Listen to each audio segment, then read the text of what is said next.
Bonsoir à toutes et à tous. Je suis un peu malade, alors ma voix va partir en bruit, j'essaie de parler clairement. Voilà, l'objectif du meeting, c'est qu'est-ce qu'on peut faire concrètement comme plan d'action pour battre Macron et les capitalistes. Donc à savoir que voilà, on vit dans une période actuellement, une période de bouleversement sur de nombreux plans, une période critique où en fait, le modèle qui nous est imposé, le modèle économique du capitalisme, est en train de clairement montrer qu'il mène la société et l'ensemble de l'humanité dans le mur. Donc ça se ressent par la succession des crises ces dernières années, donc des crises qui se multiplient, donc la crise sanitaire, crise économique, crise environnementale, et plus récemment la guerre, avec même un risque de généralisation de la guerre au niveau mondial. Donc en fait, toutes ces crises, elles sont clairement liées à ce modèle économique-là, donc au capitalisme. C'est donc un modèle qui est basé sur le profit de quelques-uns par l'exploitation de l'immense majorité de la population. Donc voilà, ces derniers temps, les inégalités ont explosé. Les profits des ultra-riches n'ont jamais été aussi énormes et scandaleux. Donc des ultra-riches et des grandes entreprises. Et à côté de ça, les travailleurs, c'est-à-dire, quand je parle de travailleurs, c'est nous au sens large en tant que classe. Donc les personnes qui ne possèdent que leur force de travail et qui doivent la vendre pour survivre. Donc nous les travailleurs, on s'appauvrit et on est pris à la gorge par une inflation qui est galopante et qui touche vraiment tout ce qui est vital et nécessaire. Donc à la fois l'énergie, l'alimentation, le carburant. Donc voilà, c'est cette inflation-là. Alors que les salaires, tout augmente et par contre les salaires stagnent, les pensions stagnent aussi, les minima sociaux des plus précaires sont attaqués, et donc ce qui plonge des milliers de personnes dans une pauvreté qui est vraiment scandaleuse, quand on compare justement à l'accumulation de richesses au sommet par les plus fortunés. Donc en fait le premier quinquennat d'Emmanuel Macron, ça a été significatif de cette explosion des inégalités. Donc ça a été aussi caractérisé par des attaques incessantes sur notre classe, par le fait que c'est un gouvernement qui a accordé des cadeaux fiscaux aux ultra-riches, qui a versé des aides publiques à la hauteur de plusieurs milliards d'euros aux grandes entreprises. Et à côté de ça, c'est un gouvernement qui n'a eu de cesse de démanteler tout notre héritage en fait, qui est hérité des luttes de nos prédécesseurs. Donc la protection sociale, le code du travail, l'assurance chômage avec une réforme qui a encore plus appauvri les travailleurs privés d'emploi et les travailleurs les plus précaires. Donc aussi des attaques sur la retraite, sur le service public, une destruction, un démantèlement des services publics avec une volonté derrière de privatiser à tout va et une volonté politique de laisser les pleins pouvoirs au patronat. Donc on a vu ce que ça pouvait donner par exemple, pendant la pandémie, avec les conditions catastrophiques des hôpitaux, des personnels soignants qui ont fait face à l'épidémie de Covid dans des conditions inacceptables, donc avec un manque de moyens humains et matériels, donc, ce qui crée des conditions de travail inacceptables pour les soignants et des conditions d'accueil pour les patients très problématiques. Et donc en fait, le deuxième quinquennat de Macron, il s'annonce dans la même veine, voire pire. Il y a clairement une volonté de sa part d'amplifier toutes ces attaques et dans un contexte d'urgence sociale où, comme je le disais, où il y a un appauvrissement général de la population, Macron continue cette politique, donc continue d'attaquer par exemple sur la retraite récemment avec cette volonté de reculer l'âge de départ jusqu'à 65 ans. Et quand on sait que l'espérance de vie en bonne santé d'un travailleur c'est 64 ans, donc ça montre bien le projet et la volonté de nous faire travailler jusqu'au cercueil.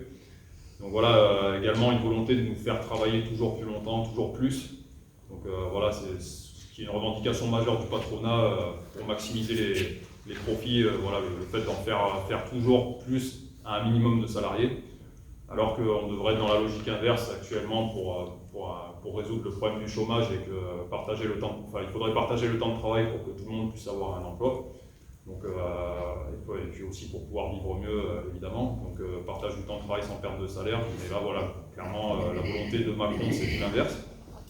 Donc il continue aussi dans sa logique de destruction de nos services publics, dans cette logique de privatisation. Donc on le voit, ce ce soit dans l'éducation, les hôpitaux, le ferroviaire, etc., l'énergie.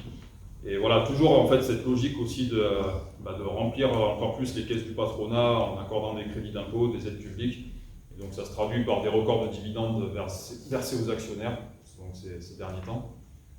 Et bon, voilà, pour faire face, alors que, voilà, comme je le disais, les inégalités explosent et que la situation des travailleurs devient de plus en plus compliquée.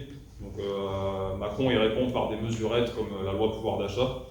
Donc dernièrement, voilà, c'est une loi qui est complètement à l'heure et qui est une arnaque, dans le sens où il n'y a aucune volonté de partager la richesse.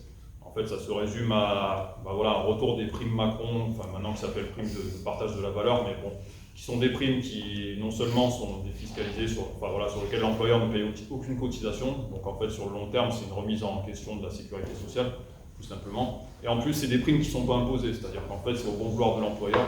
Et clairement, sur les premières primes Macron, il y a vraiment très peu de travailleurs qui les ont perçues. Donc voilà, il n'y a aucune volonté d'imposer quoi que ce soit à l'employeur. Et à côté de ça aussi, il y a la question du rachat des RTT. Alors ça aussi, c'est une remise en question des congés, des 35 heures, et une volonté en fait de toujours vouloir faire travailler plus les salariés. En fait, donc il n'y a aucune volonté de la part de Macron d'aller vers le partage de la richesse. Et en fait, cette loi pouvoir d'achat, c'est en gros, ça revient à prendre l'argent des travailleurs dans la poche droite pour le remettre dans la poche gauche, clairement. Donc on a pu voir aussi à l'Assemblée qu'il y a un bloc bourgeois qui s'est formé entre les macronistes et l'REM, donc les Républicains et le RN. Voilà, la pseudo-opposition du RN a montré clairement son vrai visage pour ceux qui en doutaient encore, parce qu'ils ont voté donc cette loi pouvoir d'achat, et ils se sont rangés derrière les macronistes pour voter contre la hausse du SMIC à 1 500 € qui était proposée par la NUPES. Également, ils ont voté contre le rétablissement de l'impôt sur la fortune. Donc en fait, ça montre bien que l'extrême droite, ça restera toujours l'ami de la bourgeoisie et l'ennemi des travailleurs, et que tout son discours anti-système, c'est une arnaque. Donc voilà à peu près pour l'état des lieux. Et en fait, face à ce constat, donc on voit quand même qu'il y a une ébullition parmi les travailleurs.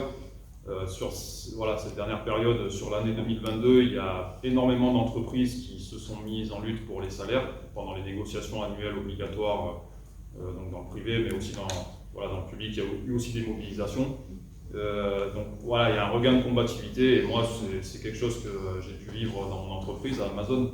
Donc on a eu, par exemple, à titre d'exemple, on a eu un mouvement qui a été assez suivi au printemps, au moment justement des négociations annuelles obligatoires, où la direction est arrivée avec une augmentation de 2%, alors que l'entreprise fait des profits monstrueux depuis, déjà avant, mais encore plus depuis la crise sanitaire avec le confinement à répétition, etc.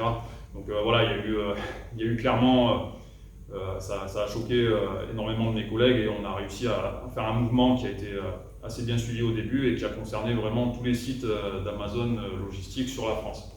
C'est ce qui n'était jamais arrivé jusque-là.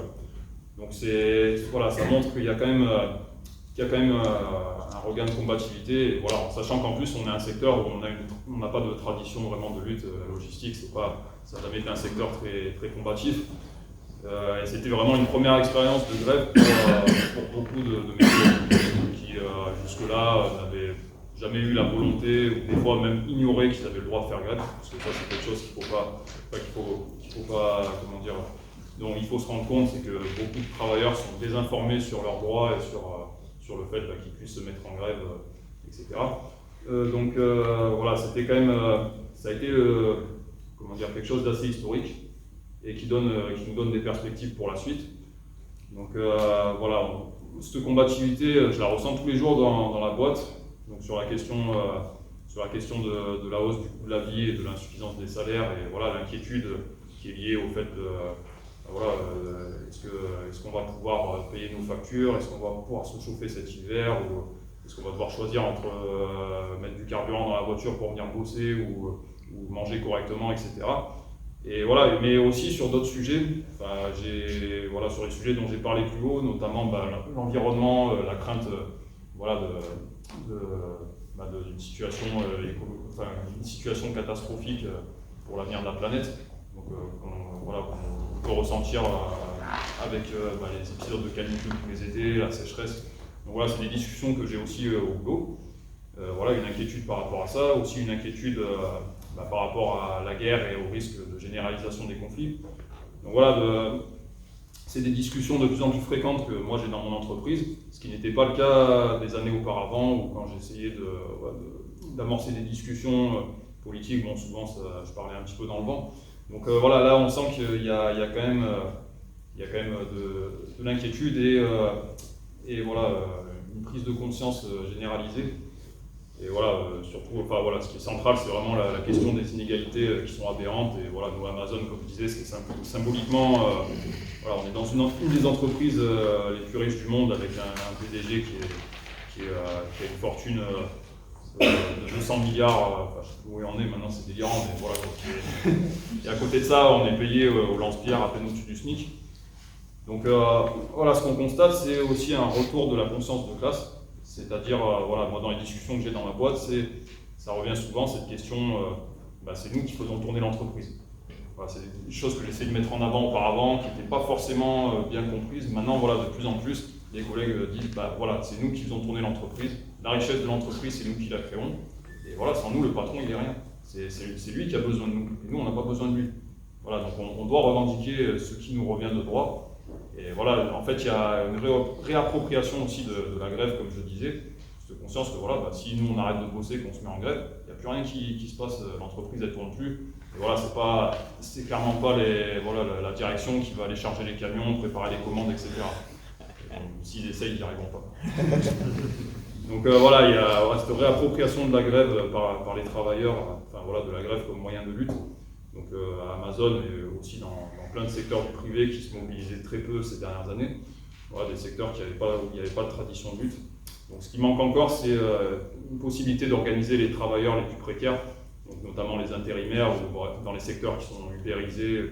Voilà, c'est toujours compliqué de mobiliser, mais c'est le nerf de la guerre, il est aussi là, et l'énergie elle est aussi à mettre là-dessus, d'organiser ces travailleurs-là pour que voilà, on puisse mener bataille tous ensemble. Et donc voilà, avec ce retour de la conscience de classe, il y a aussi la prise de conscience qu'en fait il faut construire une autre société.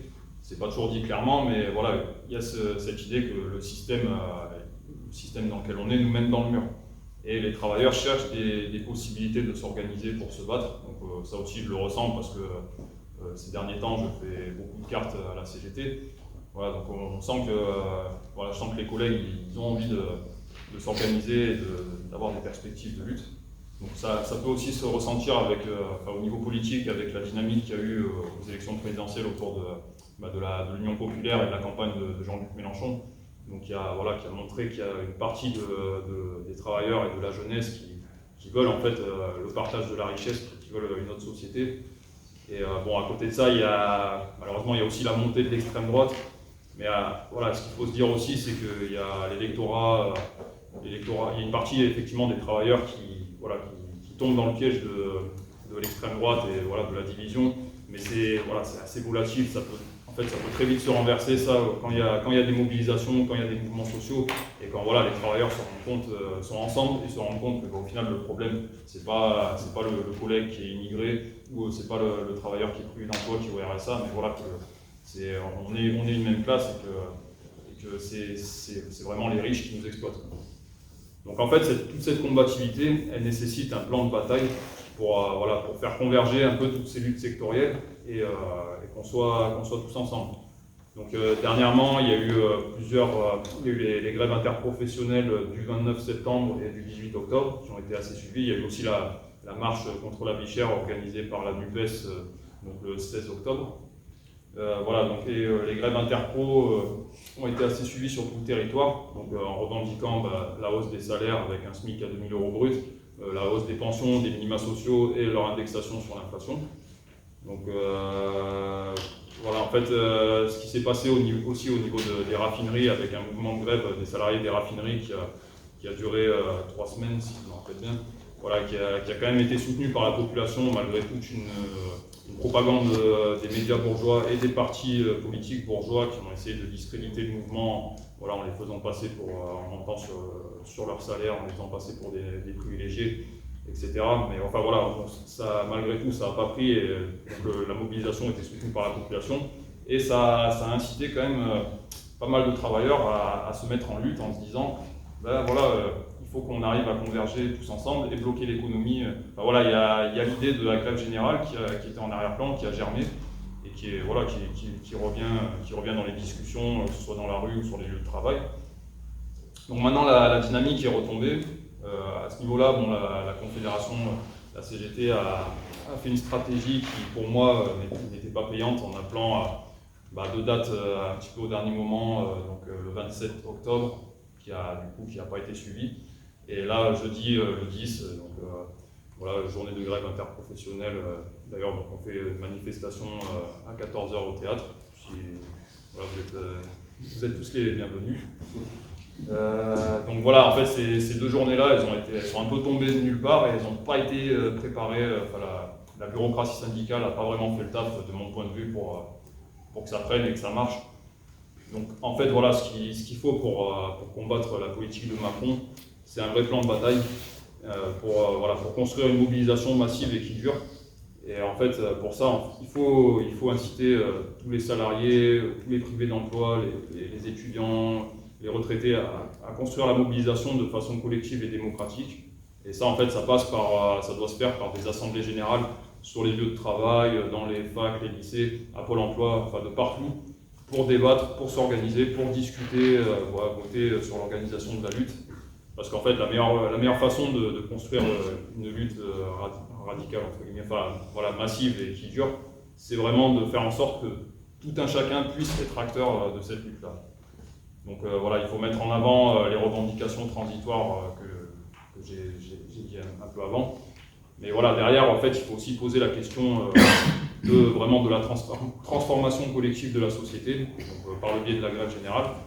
Et voilà, mettre en avant que c'est nous, les travailleurs, que c'est notre classe qui fait tourner la société, et qu'on doit prendre le contrôle de l'économie, on doit prendre le contrôle des moyens de production, voilà, pour passer à une économie planifiée, qui est un modèle économique qui n'est pas pour but de créer du profit pour quelques-uns, mais qui est pour but de répondre aux besoins de tout un chacun, tout en étant en cohérence avec la nécessité de préserver notre environnement, de préserver le climat, la planète. Donc voilà, c'est une notion qui paraît un peu lointaine et utopiste, mais enfin, en tout cas, quand j'en parle, que ce soit dans ma boîte ou dans la rue, quand je tracte, il y a quand même beaucoup de gens qui y adhèrent et voilà, qui disent que c'est possible. Donc ça a un nom, en fait, c'est la société socialiste.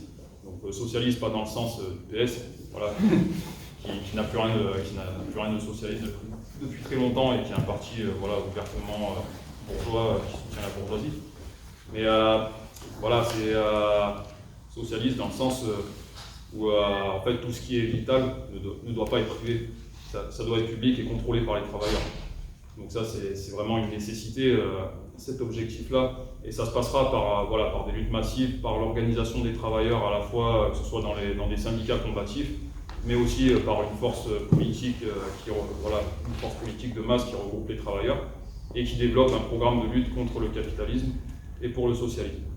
Donc en fait, voilà, comme je l'ai dit au début, on est dans une période d'ébullition, une période historique et une période charnière.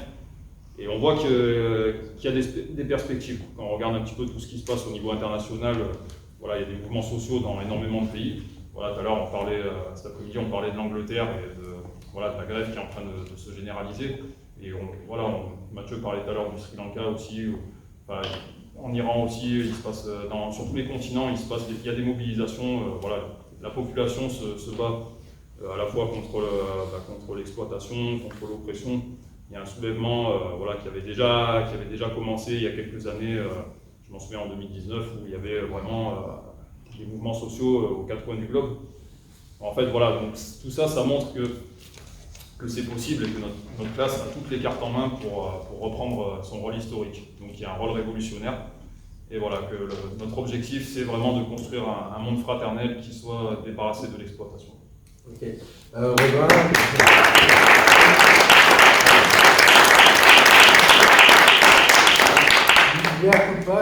Robin, aussi secrétaire général de l'Union locale CGT de Montélimar, vous avez pas vu dans la présentation. David, à toi. C'est à moi, d'accord. Moi, je suis du coup délégué syndical à la CGT aussi, de EDF, du syndicat d'EDF, de la centrale nucléaire de Cruas-Meysse. L'énergie, on en parle pas mal ces derniers temps. C'est un secteur clé, parce que ça fait partie des besoins primaires de la population, hein, de pouvoir se chauffer. En tout cas, pour ce qui nous concerne, pour l'électricité, c'est vraiment là-dessus que c'est un besoin clé. Déjà, je voudrais vous poser une question. Est-ce que vous savez si EDF, qui veut dire Électricité de France, est-ce que c'est une entreprise publique ou privée? Privé. Ouais, Public. bon, qui a dit public? Privé. Alors c'est une entreprise privée, mais à mission de service public. Ah. Et même dans notre entreprise, il y en a qui croient que c'est une entreprise publique. Donc voilà, c'est quand même assez... Mais donc c'est bien une société anonyme, ça s'appelle EDF SA, société anonyme. Donc l'objectif d'une société anonyme, c'est donc de faire des bénéfices. Ceci étant dit, pourquoi je vous dis ça? Parce que je vais partir d'un état des lieux général de l'énergie et d'EDF en particulier, vous expliquer un peu les propositions vis-à-vis de la CGT, du programme qu'on peut avoir côté énergie et retour au service public, et puis faire un topo sur l'actualité des luttes, l'actualité passée et présente et future aussi, si j'y arrive, en termes de prospective. Donc l'état des lieux général, c'est quoi? C'est qu'en France, il y a 57 réacteurs nucléaires, ce qui en fait le 3e pays du monde le plus nucléarisé. Du coup, par rapport à ça, eh bien, comme vous le savez, l'électricité est pas très chère, mais elle fait qu'augmenter. Et si on s'en tient au coût de production, en fait, on devrait avoir une des électricités la moins chère du monde.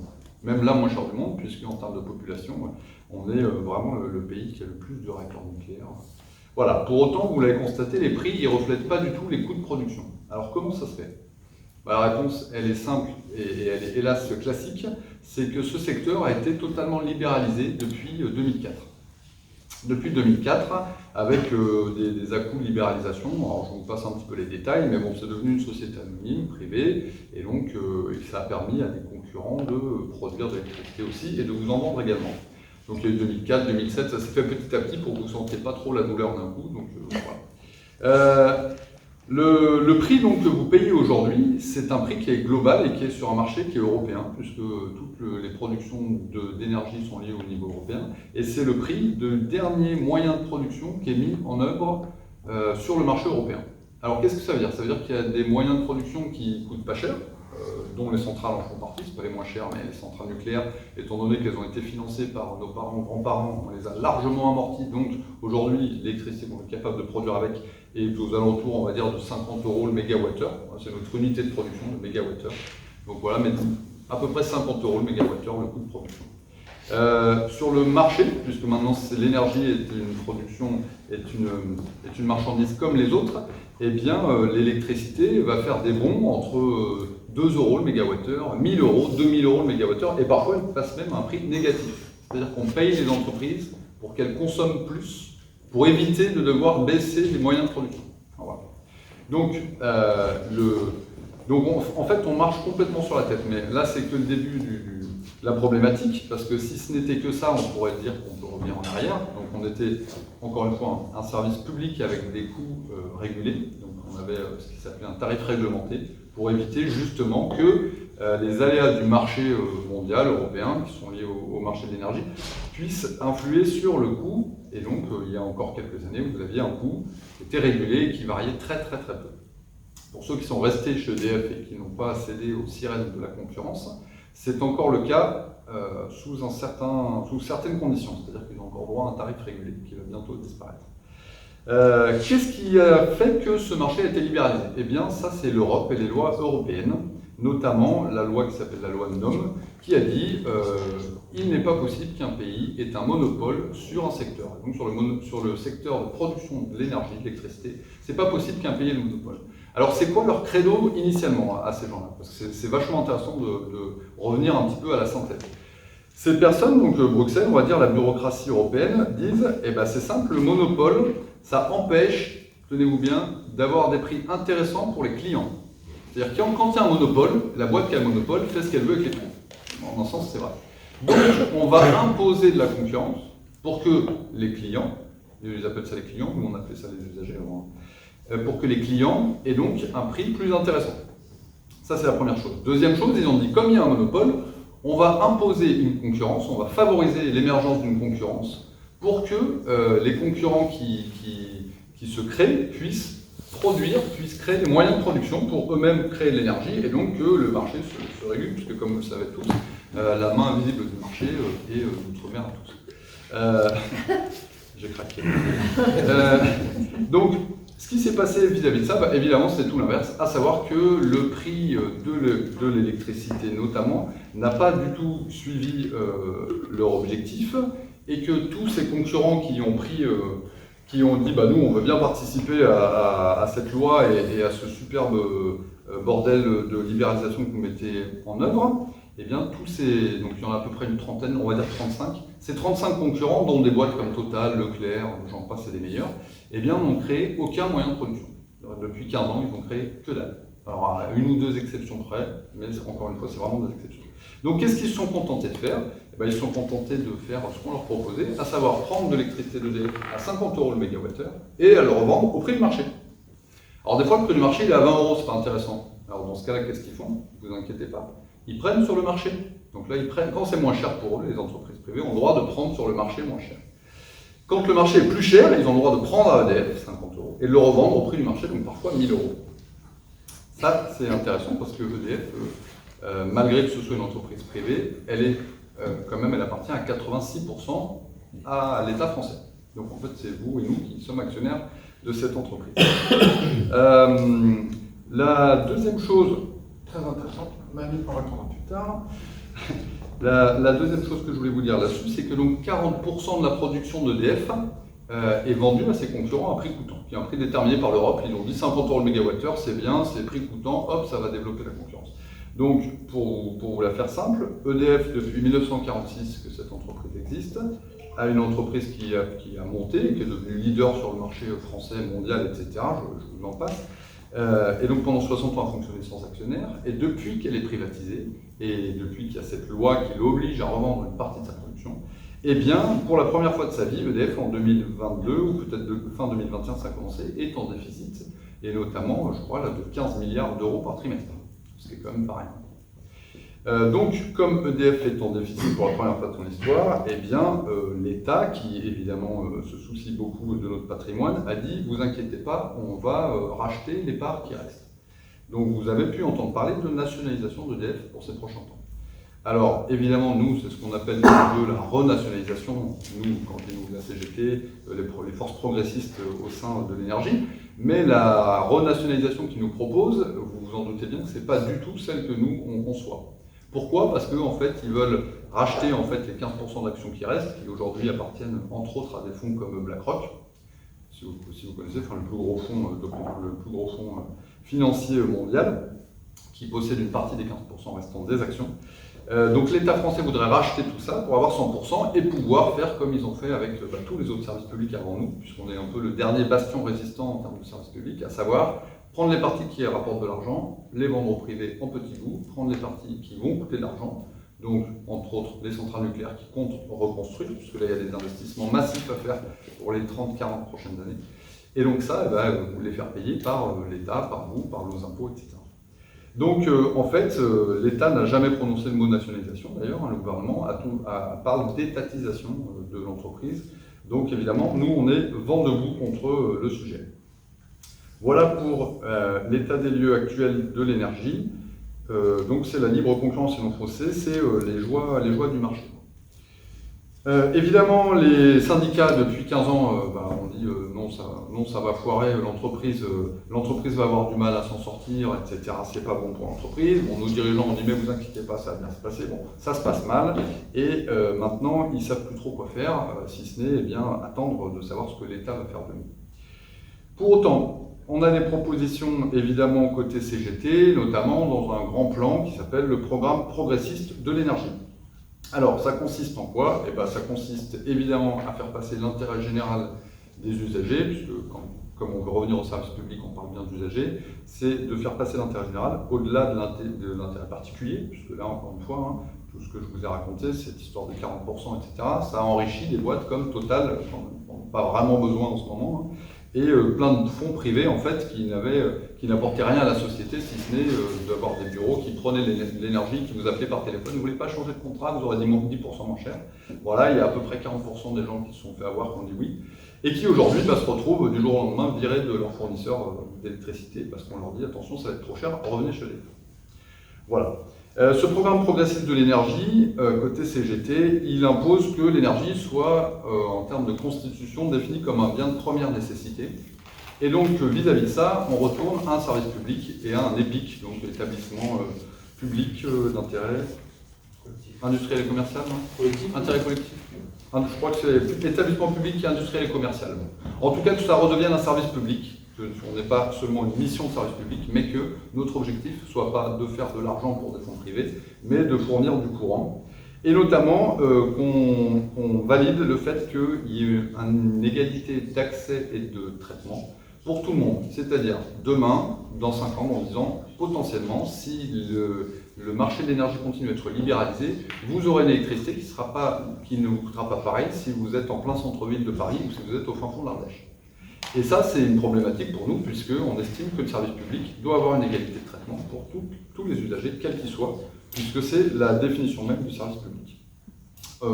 On aimerait également imposer la protection de l'environnement. Alors, c'est vrai que vis-à-vis d'une personne qui bosse dans une centrale nucléaire, ça peut vous sembler étonnant. Pour autant, la protection de l'environnement, dans le nucléaire, on peut en parler. Et on a tout un tas de gens qui se soucient de l'environnement et qui considèrent que le nucléaire, ça fait partie d'une des solutions. Mais là n'est pas le débat, mais par contre j'en parlerai avec vous avec plaisir à la pause. Également, le service public doit assurer une sécurité d'approvisionnement, puisqu'on constate que dans tous les pays où l'énergie a été libéralisée, donc privatisée, eh bien, il y a de plus en plus de blackouts. Et les blackouts en France, c'est arrivé depuis des années, des dizaines d'années. Demain, ça risquerait d'arriver si jamais effectivement l'énergie était libéralisée, si l'énergie continuait à être libéralisée de la sorte et privatisée. Ensuite, évidemment, on réaffirme le principe d'indépendance vis-à-vis des intérêts privés dont je vous ai parlé, puisque, encore une fois, sur des investissements à long terme comme demande le nucléaire, sur 30, 40, 50 ans, on ne peut pas laisser des gouvernements qui sont élus pour quelques années nous dire en fait ça on en veut, ça on n'en veut plus, ça finalement c'était pas mal, cette centrale virez là, celle-ci gardez là. Donc en fait ça n'a pas de sens à long terme et pour l'intérêt général de ne pas planifier un petit peu mieux l'énergie dans ce sens-là. Donc vous l'aurez compris, l'idée générale c'est de sortir l'énergie des dogmes de la concurrence libre et non faussée sur ce point-là. Maintenant je vous fais un petit point rapide sur l'actualité d'EDF en particulier. Il se trouve qu'on a commencé des journées de grève régulières au mois de juin, puisqu'on a une convention collective, nous. C'est au-delà d'une convention collective, c'est-à-dire que nous, on dépend d'un statut, comme les fonctionnaires, puisqu'on est des anciens fonctionnaires, jusqu'en 2004, on était fonctionnaires. On a donc un statut qui s'appelle le statut de l'énergéticien. Ce statut, qu'est-ce que c'est ? C'est comme une convention collective, ça traite de toutes les entreprises qui traitent de l'énergie, donc il y en a 150. En fait, c'est EDF-GDF, vous vous rappelez d'EDF-GDF, elle a été divisée en 157 entreprises. Voilà. Et donc ces 157 entreprises, pour la plupart, parce que je crois que c'est pas 100%, dépendent encore d'un statut de l'énergie.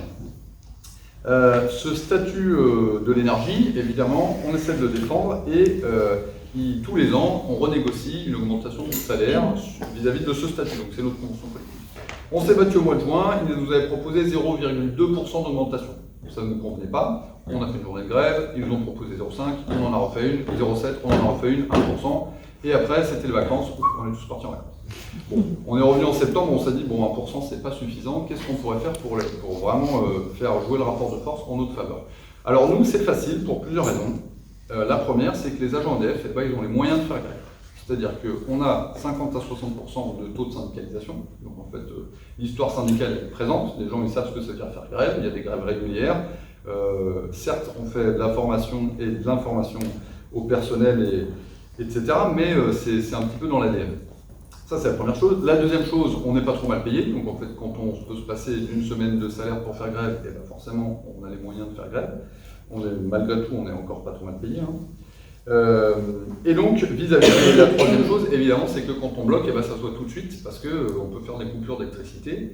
Et là, en l'occurrence, comme on n'a plus le droit de faire des coupures, parce que maintenant, ils nous envoient les brigades antiterroristes, depuis quelques mois, années, c'est les brigades antiterroristes, Et là, c'est des années de prison qu'attendent certains camarades qui ont fait ce qu'ils faisaient depuis 20 ans, à savoir couper des postes, pour la faire court.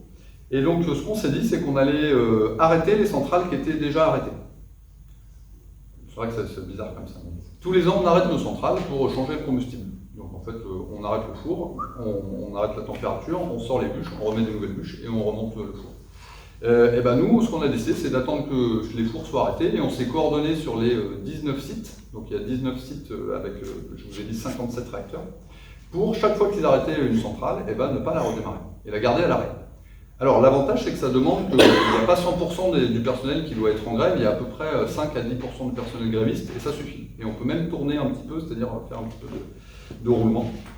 Donc ça nous a permis de tenir plusieurs semaines comme ça. On a fait ça au mois de septembre et on est arrivé à un point qui était historique, il y a quelques semaines, là où on était 17 centrales à l'arrêt qui ne voulaient pas redémarrer parce que les gars bloquaient. Alors il y a quelque chose de très important dont il faut que je vous parle aussi. On ne travaille pas qu'avec les agents EDF dans nos centrales, mais on est en lien direct et on travaille directement avec des entreprises sous-traitantes. Et ça c'est très important. Pourquoi ? Parce que ces entreprises sous-traitantes, elles ne dépendent pas de nos statuts. Elles ont des conventions collectives dégueulasses, bureaux d'études, nettoyage, transport. Elles ont donc des droits beaucoup moins élevés que nous, elles ne peuvent pas faire grève, ils ont des salaires beaucoup moins élevés que nous. Bref, en gros, on a une sous-population qui travaille pour tout ce que EDF ne veut plus faire. Donc les tâches les plus ingrates, en gros, c'est les entreprises sous-traitantes qui les font. Et ces entreprises sous-traitantes ont aussi des difficultés pour faire grève avec nous. Pour autant, on les soutient bien sûr, nous en tant que syndicat CGT Multipro, c'est-à-dire qu'on défend toutes les personnes qui travaillent sur notre entreprise, sur notre secteur, sur notre lieu de travail, et non pas que les agents EDF. Mais on a fait grève avec une partie des sous-traitants au mois de septembre, donc ils nous ont suivi ce qu'ils pouvaient, et on a réussi à obtenir une ou deux augmentations. Donc ça, c'était toujours sur la négociation convention collective pour les 157 entreprises. Et puis, quand ils ont dit, bah c'est bon, on vous donne 3,5% et maintenant c'est conclusif, c'est-à-dire vous pouvez plus, enfin, grève ou pas, c'est fini de toute façon.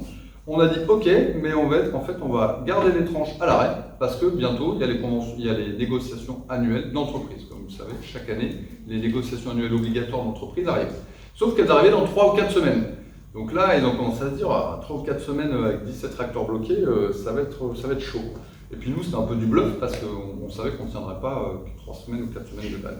Bon, il y a Macron, je ne sais plus ce qu'il a fait, un discours là, il y a quelques temps où il a dit « Ouais, ne vous inquiétez pas, l'énergie, il n'y a pas de problème ». Et le lendemain, tous les médias nous ont appelés d'un coup comme ça, alors que ça faisait 2 semaines et demie qu'on s'est grève. Tous les médias nous ont appelés, M6, TF1, BFM TV, tous les médias qu'on adore. Et qu'on n'arrive jamais à joindre d'habitude, ils nous appellent pour nous dire qu'est-ce qui se passe dans les centrales, vous faites grève alors, ça va durer longtemps. Et nous évidemment, qu'est-ce qu'on leur dit? Ah oui, évidemment que ça va durer longtemps, on va jamais redémarrer, tant qu'on n'aura pas ce moment. Bon, et vous voulez quoi? 10%, allez. Et ben en fait, on a demandé ça, parce que d'habitude, vous connaissez, on demande ça pour avoir ça. Et puis en fait, on a eu ça. C'est-à-dire qu'en 3 jours, ils nous ont dit, en fait, les négociations qui devaient arriver dans 3 semaines, on vous les fait dans 3 jours là. Et en fait, en une demi-journée, c'était réglé.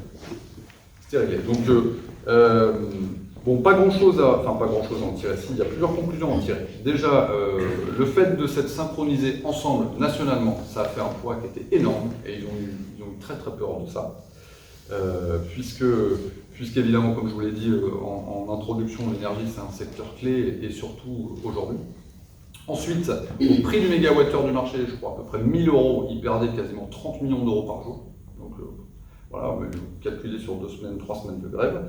Et je pense qu'ils ont dit, si on les augmente, en fait, en 2 ans, ça amortit cette histoire. Et si on se retape une semaine de grève, bon, à un moment donné, ils ont dû sortir la calculette et se dire que c'était intéressant.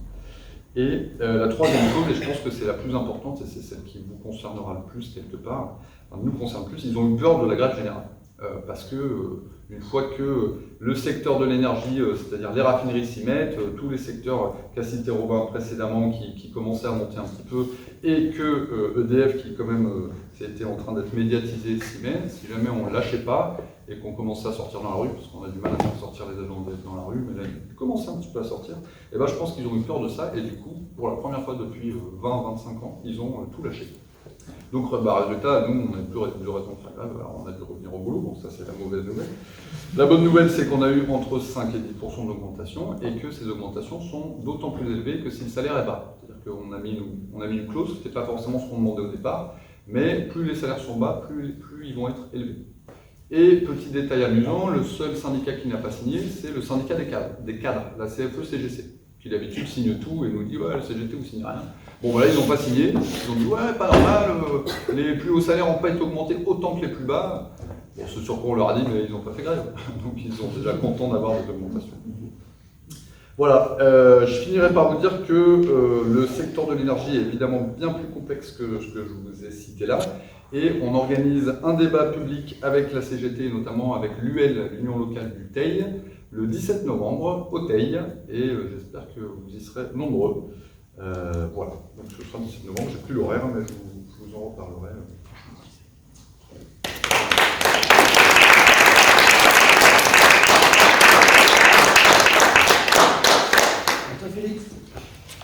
Déjà, bonsoir. Moi, je vais vous parler de la question des jeunes en France. Pour commencer, je vais citer quand même quelques chiffres. Déjà, le seuil de pauvreté en France, il est situé à 1102 euros, pardon. 1102 euros par mois. Le revenu moyen d'un étudiant, il est situé à 919 euros par mois. Déjà, il y a 200 balles qui se sont barrées, on ne sait pas où. Ensuite, du coup, il y a des étudiants qui sont obligés de cumuler plusieurs travails pour leurs études.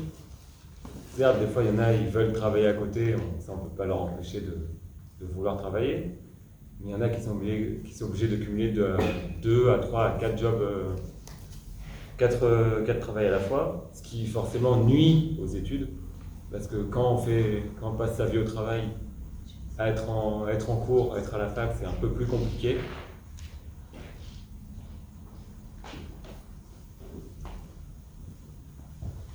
Pardon, je stresse un peu quand même.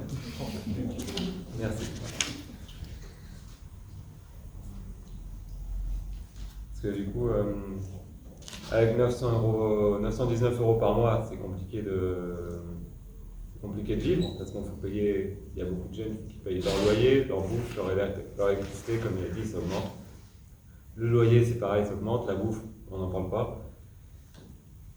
Ensuite, on a les coûts de téléphone, tout ça, etc. À la fin, il ne reste pas grand-chose. Il y en a qui sont obligés de couper le chauffage, ou de ne pas se chauffer. Bah oui, là, l'école rouée du gouvernement, putain, ça fait longtemps qu'on les a découverts. Nous, franchement, on est passé à la parka.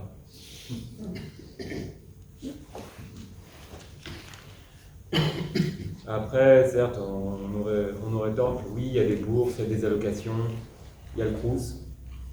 Bon, on a vu les photos de la bouffe du Crous de Bretagne. Une tranche de salade. C'est bien. Non, une demi-tranche de jambon, une feuille de salade. Oh, putain, c'est... Niveau calories, il n'y a pas mieux. Pareil pour les allocations et pour les bourses, c'est de plus en plus difficile de les obtenir. D'autant plus que toujours il y a cette inflation qui continue d'augmenter. Du coup, même ceux qui avant survivaient avec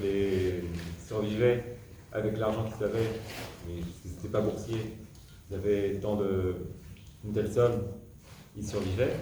Là, avec l'inflation, ça devient de plus en plus compliqué.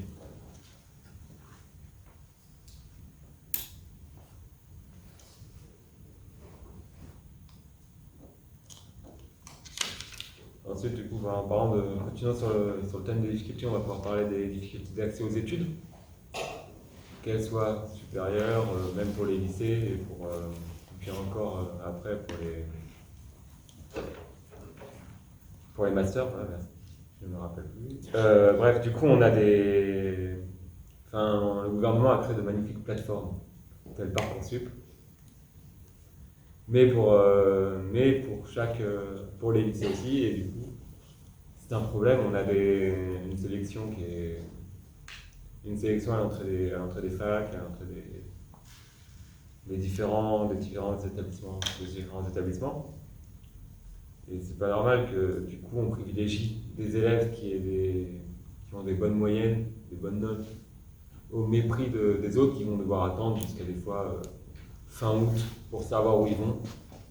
Alors que des fois, nous, il y en a qui habitent à la campagne, ils ne savent pas forcément où ils vont se retrouver. Est-ce qu'ils vont se retrouver à Lille ou est-ce qu'ils vont se retrouver à Marseille pour chercher un appart, pour chercher une chambre, pour se préparer, c'est quand même compliqué. Alors, se connaître ça mi-août, c'est un peu con. 2 semaines pour trouver quelque chose, c'est pas facile.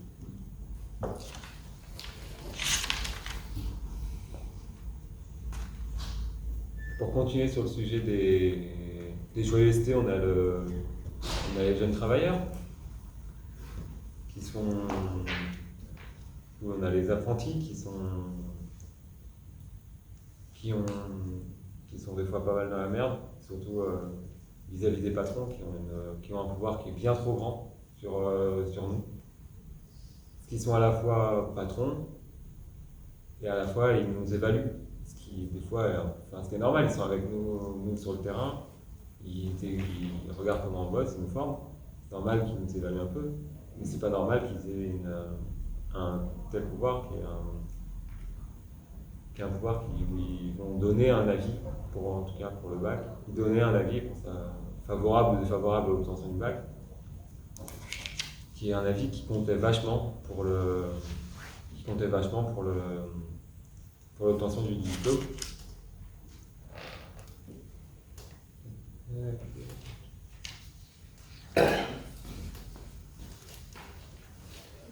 En général, après, pour les jeunes travailleurs, c'est aussi un peu la galère parce qu'ils ne connaissent pas forcément l'endroit. Comme disait Robin, il y en avait qui ne savent pas qu'on peut faire grève.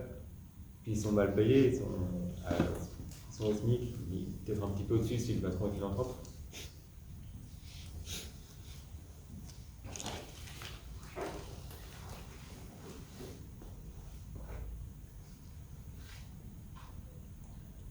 À propos aussi pour continuer sur la jeunesse, on a des mouvements, des étudiants qu'on a oubliés assez souvent, c'est les lycéens pro qui sont en filière pro. On entend parler des grèves des lycées, des blocus de fac, mais on entend assez peu parler des filières professionnelles, où on a des établissements, surtout dans le public, qui tombent un peu en ruine, hein, où on manque de profs, où on manque de moyens. Moi, j'étais étudiant dans un lycée pro, en bac pro travaux publics à Grenoble, dans un petit lycée de banlieue. Et on avait du crépi qui tombait, des plafonds qui tombaient, bon bref. Le classique, on avait des profs qui n'étaient pas là pendant un an, ce qui m'a permis d'arriver devant mon bac d'éco-gestion avec un sujet que je n'avais pas vu en cours. Et franchement, c'est pratique. Sinon, on manque aussi de matériel pour travailler, pour étudier. Un mois, du coup, dans le travail public, dans mon lycée, on devait couler des éléments en béton. Et on se dit, on va aller chercher du mélange à béton pour faire du béton. Logique. Et bien, pas tant que ça, apparemment. Il n'y en avait plus. Et du coup, on se demande, on dit pourquoi on n'a plus de matériel, pourquoi on peut plus étudier, pourquoi on peut plus apprendre. Et là, il n'y a plus de budget. Et oui. Et maintenant, il arrivait dans 3 mois. Ma foi. La livraison, c'est fois long. Et là, je prends un exemple, c'est la même dans beaucoup de lycées. Imaginez, on est en entreprise, on n'a plus de. Un restaurant qui vous dit on vous fait un bœuf, mais il n'y a plus de bœuf. C'est un peu con. Ouais. Du coup, c'est avec ça en tête et le fait que le gouvernement nous prépare une nouvelle réforme des lycées pro que du coup les syndicats des enseignants, ils appellent à une journée de grève du coup, le 17 novembre. Ils appellent à une mobilisation. Parce que du coup, on a une réforme qui va apporter plus qui va privilégier l'apprentissage, qui va au détriment des filières, pas des filières, des lycées publics, qui va privilégier les CFA et tous ces établissements privés.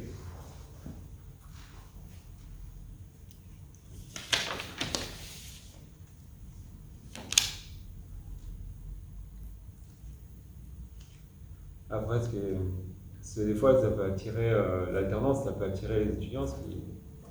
On nous propose un salaire, la possibilité du coup de gagner de l'argent, découvrir le monde du travail, c'est intéressant, c'est sûr. Mais ça limite vachement pour certains, ça limite vachement les possibilités d'évolution. Quand des fois on nous encourageait, on pouvait partir après notre bac en BTS, pour ce que j'ai fait, et puis après plus haut en licence, etc. J'ai beaucoup de collègues en bac pro qui se sont arrêtés là et qui ont dit non, moi je vais aller travailler direct, je connais le monde du travail, j'y vais. Et c'est des gens qui ne vont pas réussir à évoluer, qui vont peut-être moins évoluer facilement dans leur monde, dans leur milieu professionnel.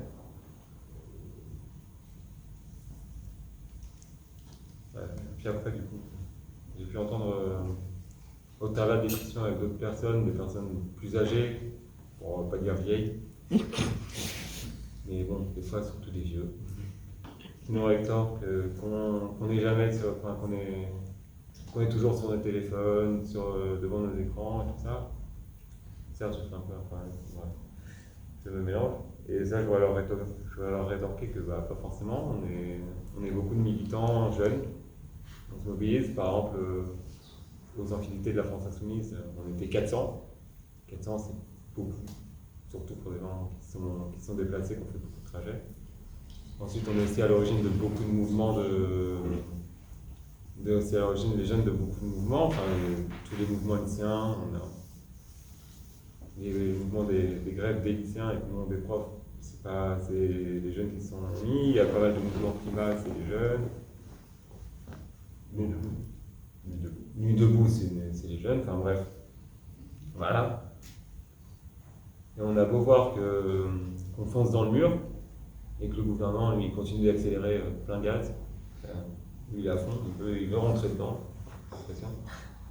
C'est pas une raison pour qu'on se laisse abattre, au contraire, il faut qu'on se mobilise, nous, les jeunes, les travailleurs, les étudiants, pour renverser ce système capitaliste qui privilégie la bourgeoisie au mépris de la majorité. Et c'est pour ça que je vous invite à nous rejoindre, à venir militer. Et merci de m'avoir écouté.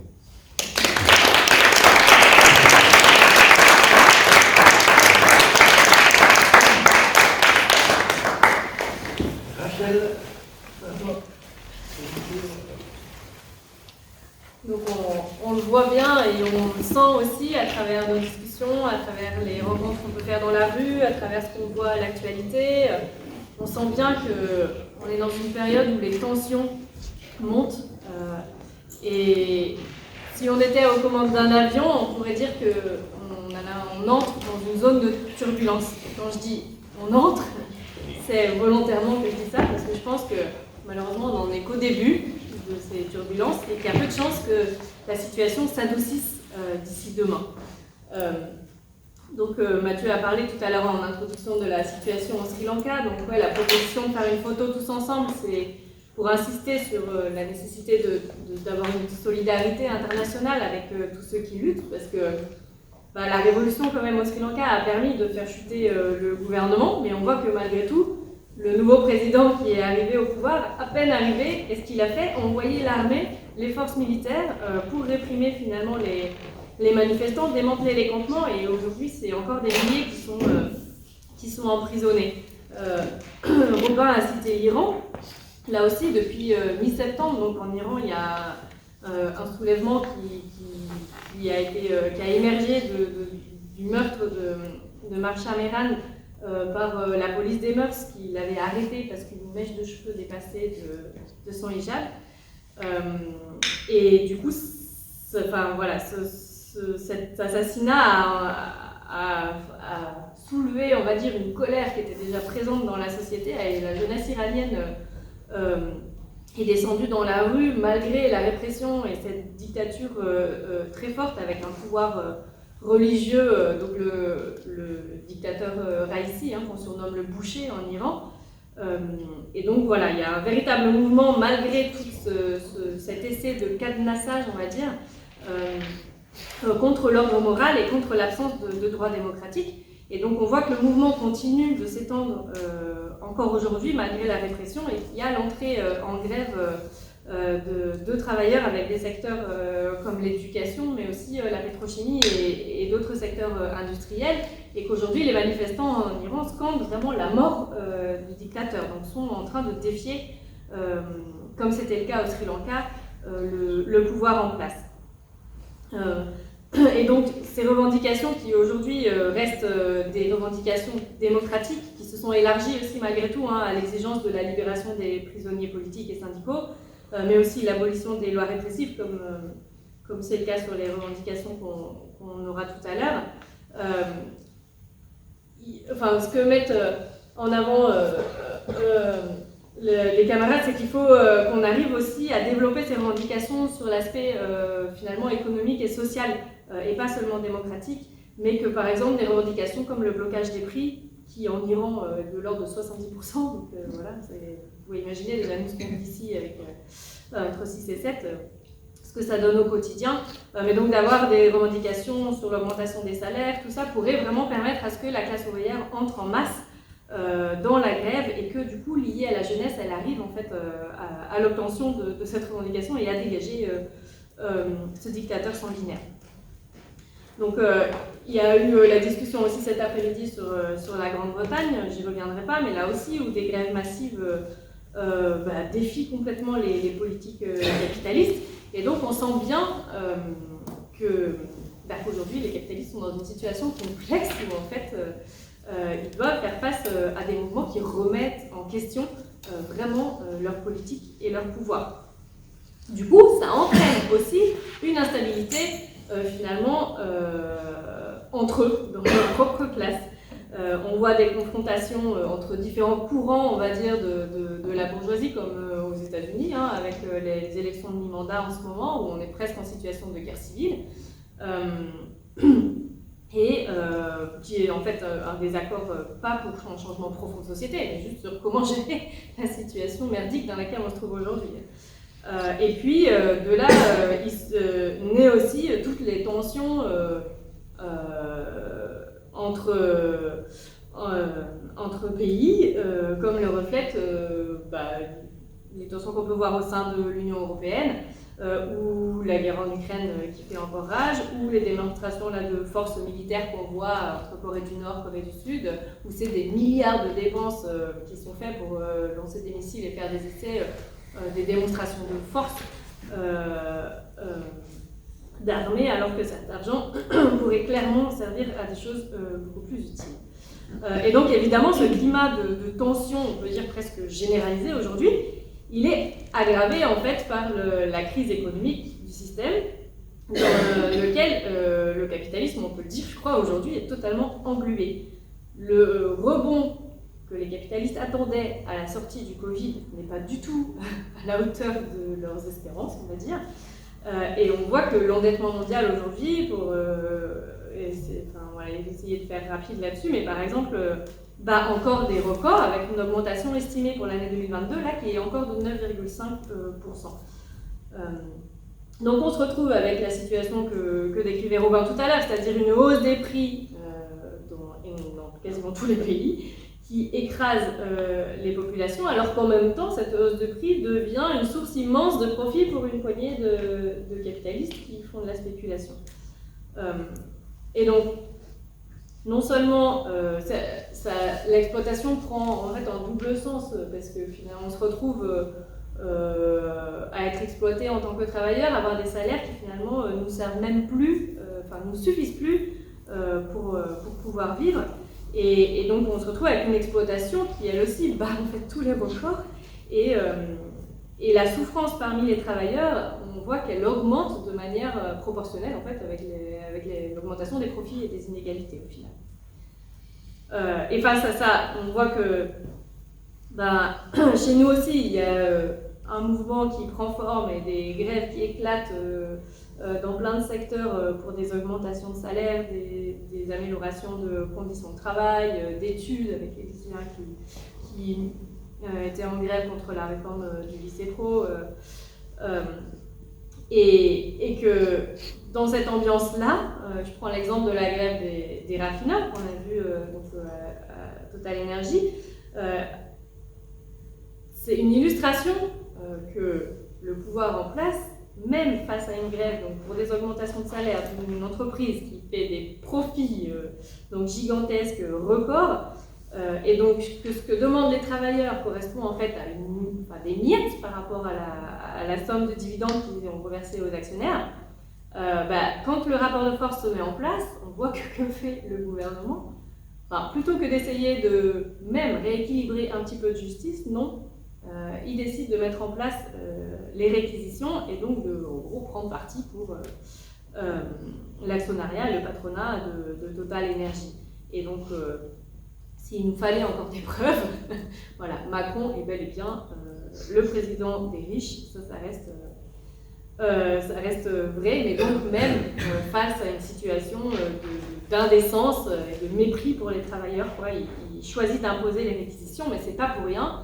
C'est aussi, non seulement parce que c'est le président des riches, mais c'est aussi parce que ça représente un vrai recul sur la question du droit de grève, et ça c'est quelque chose qu'ils espèrent pouvoir utiliser par la suite en anticipation d'une montée des tensions. Mais donc on ne se trompe pas quand même, ça peut être perçu comme une impression de position de force, mais en fait ça cache en réalité une grande faiblesse de la part de Macron et de son camp. Parce que c'est vrai qu'on était peu nombreux à la dernière grève interpro le 27 octobre, mais en fait d'avoir d'un côté, si on prend en compte celle du 10 novembre qui est déjà posée, donc 4 grèves nationales interprofessionnelles en 6 semaines, et de l'autre côté 4 49.3 en 2 semaines, faut reconnaître qu'on est quand même dans une situation assez inédite. C'est quelque chose qui historiquement n'est pas commun, et donc on sent que Macron, il veut passer ses réformes coûte que coûte, ne rien discuter, ne rien négocier, aller le plus vite possible, parce qu'il sent qu'il y a une explosion sociale qui peut arriver là aujourd'hui à tout moment. Et donc le dernier 49.3 qui est passé mercredi, il portait donc sur le deuxième volet du projet de loi finances 2023, et juste pour donner une illustration de ce qu'il a voulu éviter avec ce 49.3, c'est que dans les discussions, ça a en fait permis d'écarter des mesures comme le fait d'accorder 12 milliards d'euros pour la rénovation thermique des logements ou encore 3 milliards d'euros pour le ferroviaire. C'était des points qui avaient été votés contre l'avis du groupe de la République En Marche à l'Assemblée, mais qui du coup, parce qu'il y avait une coalition des oppositions, mais qui du coup, par le 49.3, ils ont été, même s'ils avaient été votés à la majorité, écartés du projet de loi finances 2023. Et donc, je disais, c'est assez inédit, ça nous fait en effet arriver dans des situations un peu cocasses où on se retrouve avec la France Insoumise qui vote des motions de censure avec le Rassemblement National à l'Assemblée. Donc évidemment, ça fait jaser, on utilise ça pour dire ça y est, les extrêmes se rassemblent, on voit qu'ils sont dans le même camp, oh là là, les méchants sont ensemble. Mais donc voilà, c'est vraiment utilisé par ceux qui veulent en fait attaquer surtout la France Insoumise, puisque c'est l'opposition, on va dire, la plus sérieuse et la plus menaçante à la politique capitaliste. Mais ça reste une motion de censure. L'objectif d'une motion de censure, c'est de bloquer un gouvernement dans ses mesures. C'est en rien une alliance ou un accord politique quelconque. Donc la France Insoumise a raison de le faire. Mais je trouve que ce que illustre ces motions de censure et les votes autour de celles-ci, c'est que le fait que les autres pans de la NUPES, donc le Parti Socialiste, le PC, ELV, aient refusé de signer la motion de censure, même si certains l'ont voté, mais encore pas tous, ça illustre aussi que dans la période, ce qui a été constitué comme la NUPES, comme en fait, soi-disant un outil pour rassembler la gauche, est en fait très fragile, n'arrive même pas à s'accorder sur la stratégie parlementaire à tenir, et donc ne peut pas, à ce stade d'aujourd'hui, être un outil pour la jeunesse et les travailleurs pour pouvoir défier finalement la politique de Macron.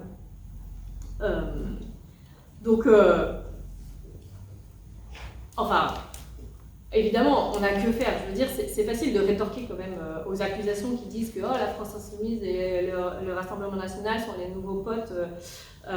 Franchement, s'il y en a qui surfent avec l'extrême droite, c'est bien le gouvernement Macron. Il n'y a qu'à voir les dernières sorties de Darmanin, qui dit déjà qui veut rendre la vie impossible aux personnes sous OQTF. mon Dieu, quoi, comme si déjà, en plus, leur vie n'était pas quasiment impossible. Mais bon, soit, c'est bien eux qui utilisent la rhétorique d'extrême droite et qui jouent avec l'extrême droite pour semer du trouble et pour essayer de maintenir leur position. Donc on arrive en fait à un point où, pour Macron et son gouvernement, la répression d'un côté, l'autoritarisme de l'autre avec le 49.3 sont les deux seuls piliers sur lesquels ils tiennent aujourd'hui. C'est pour ça que je parle de position de fragilité. Et donc, avec Mathieu, on en a fait les frais un peu de cette répression avec l'acharnement judiciaire qu'on a pu subir pour le fait d'être sorti avec une pancarte pendant le confinement, mon Dieu. 2 ans et demi après, enfin, procédure de tribunal, on sent que voilà, cette répression est là, cherche à couper court voilà, aux personnes qui se soulèvent ou qui essaient de le remettre en question, qui pourraient être en fait une avant-garde ou des meneurs de cette fameuse explosion sociale qui craignent tellement. Et comme autre exemple de répression, il y a là récemment la manifestation qu'il y a eu contre les bassines de Sainte-Soline. On en a parlé un peu dans le débat sur l'écologie, mais donc rassemblement qui était interdit en préfecture, qui a quand même réuni, j'ai vu 7000 personnes, selon les manifestants. Et donc voilà, savoir que ce projet a été totalement imposé en fait par la Chambre de l'agriculture et l'État aux populations. Et donc représente la destruction, enfin, a lieu sur une zone, c'était classé en Natura 2000 pour la protection des animaux de plaine. Et que voilà, en gros, sur cette manifestation interdite, ils ont quand même envoyé 1500 gendarmes et 6 hélicoptères. Vous vous doutez bien, ça ne pouvait faire que mener déraper et amener à une confrontation avec les manifestants. Mais donc, en plus de la destruction de la zone naturelle, en fait, ces bassines reviennent vraiment à un accaparement des ressources en eau par une poignée, du coup, à travers la Chambre d'agriculture, certes, mais par une poignée d'agriculteurs et de sociétés anonymes. On ne sait pas qui se cache derrière. Et en gros, le message, c'était voilà, que ceux qui s'y opposent ravalent leur colère, parce qu'en fait, à cet accaparement, rien d'anormal sous le capitalisme. Donc aujourd'hui, on va voir, il est question, enfin les manifestants tentent en fait de construire une ZAD sur le lieu. Mais en tout cas, ce qui illustre cette première manifestation et la réaction du gouvernement, c'est la manière dont il entend gérer, ou plutôt ne pas gérer, on va dire, les défis climatiques qu'on a face à nous aujourd'hui, qui se présentent à nous, et que son objectif est de confier, par la force si nécessaire, la gestion des réserves et de secteurs de la production qui ne le sont pas encore, de confier tout ça au secteur privé et donc à tous ceux qui veulent bien acheter, investir pour pouvoir en faire du profit derrière. Mais alors, que ce soit l'impact écologique ou l'impact pour les populations autour, que nenni. Donc finalement, on se retrouve avec la crise écologique, que ce soit la crise écologique, que ce soit les risques sanitaires accrus, que ce soit la question de l'inflation, de la crise économique, des inégalités croissantes ou même des guerres.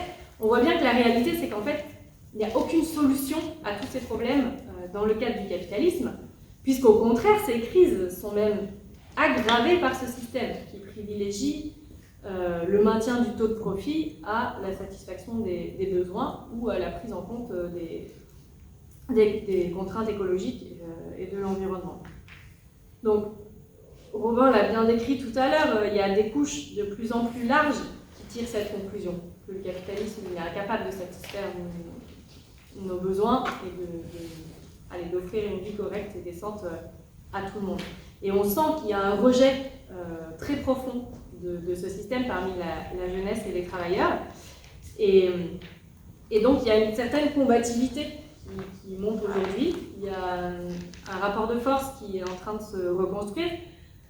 Et c'est vrai qu'aujourd'hui, c'est encore limité, surtout à l'échelle des entreprises, des boîtes ou de projets comme celui des bassines. mais que par manque de boussole politique et de niveau politique, il y a encore des difficultés à avoir en fait une alternative qui donne envie comme on disait, d'agréger en fait toutes ces luttes et d'arriver vraiment à gagner de vrais changements, à aller au-delà de tout ça. Et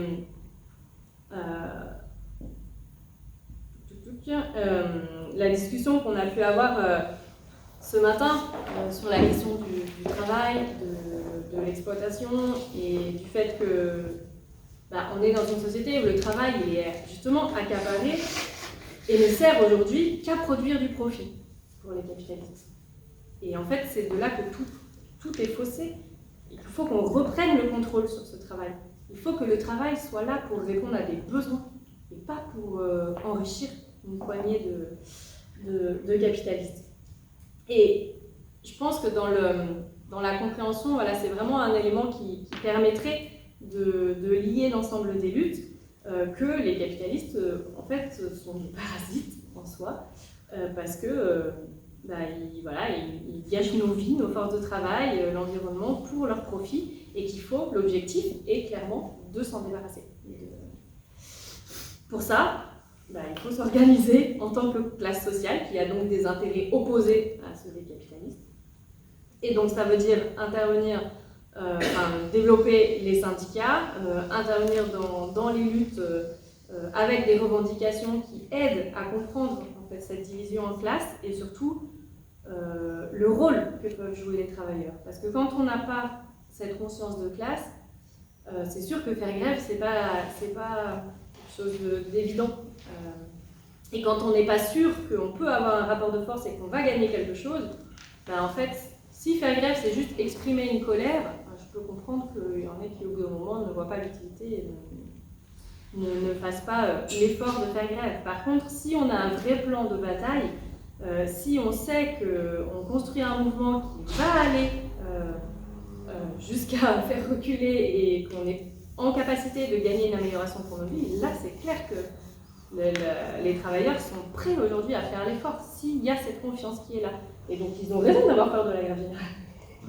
Ils ont raison, parce que le terreau, il pourrait être là. Donc on en est loin en termes d'organisation de la classe ouvrière et d'investissement aujourd'hui, mais c'est quelque part, il faut qu'on vise et il faut qu'on retourne la peur quand on est capitaliste comme une force pour nous et s'appuyer vraiment pour développer le niveau politique. Ce qui manque aussi aujourd'hui pour ça, c'est d'avoir donc une sorte de boussole politique sur l'alternative qu'on pourrait avoir, et donc un parti de masse, qu'on appelle, qui défend en fait les intérêts de la jeunesse et des travailleurs sur une base de classe en rupture franche avec le capitalisme. Et donc même si la France insoumise, comme je le disais, représente aujourd'hui la plus sérieuse opposition à la politique de Macron, elle devrait lancer en fait une discussion autour de la nécessité d'un tel parti, parce que même si c'est une force incontestable avec la puissance militante qu'elle représente, le fait que la France insoumise refuse de se structurer en parti et reste un État un peu gazeux, de fait, ce n'est pas un cadre démocratique qui permet une vraie formation politique, qui permet en fait d'organiser la lutte, que les travailleurs prennent part à la fois au fond politique et à l'organisation même de la lutte, et donc ça freine notre potentiel à défier finalement Macron et sa politique. Donc il nous faut un parti de masse qui ne soit pas une simple machine électorale, mais qui rassemble autour d'un programme combatif pour le socialisme, parce que, on l'a déjà dit, autant pour des questions écologiques qu'économiques, en fait nous avons besoin de reprendre le contrôle sur la production. Donc c'est pour ça qu'à la gauche révolutionnaire, on met en avant l'importance de porter des revendications comme la nationalisation qui est ressortie plusieurs fois déjà là, des principaux secteurs de l'économie, donc l'énergie, les transports, la santé, la grande distribution, évidemment la finance, les banques, mais que ce soit bien une nationalisation, qu'on ne se trompe pas en effet, de monopole de services publics qui soit contrôlé par les travailleurs en lien avec les usagers. Tout ça parce que une fois réellement débarrassé des intérêts privés, on sait que c'est seulement à ce moment-là qu'on pourra planifier démocratiquement la production et du coup y mettre aussi les moyens nécessaires pour produire mieux en respectant les travailleurs et l'environnement et donc parvenir ainsi à la satisfaction des besoins de tous. Et donc voilà, si on est d'accord en gros sur cette destination d'une société socialiste qui permet une égalité et du coup une société juste et tolérante, même si l'avion n'est pas le mode de transport le plus recommandé aujourd'hui, ce qu'on vous propose avec la gauche révolutionnaire, c'est de militer avec nous pour faire en sorte que de ces turbulences capitalistiques, si on peut appeler ça comme ça, de ces turbulences, on puisse prendre les commandes en fait, de l'avion et que ces turbulences nous amènent, qu'on mette le cap sur une société socialiste où il fera enfin bon vivre.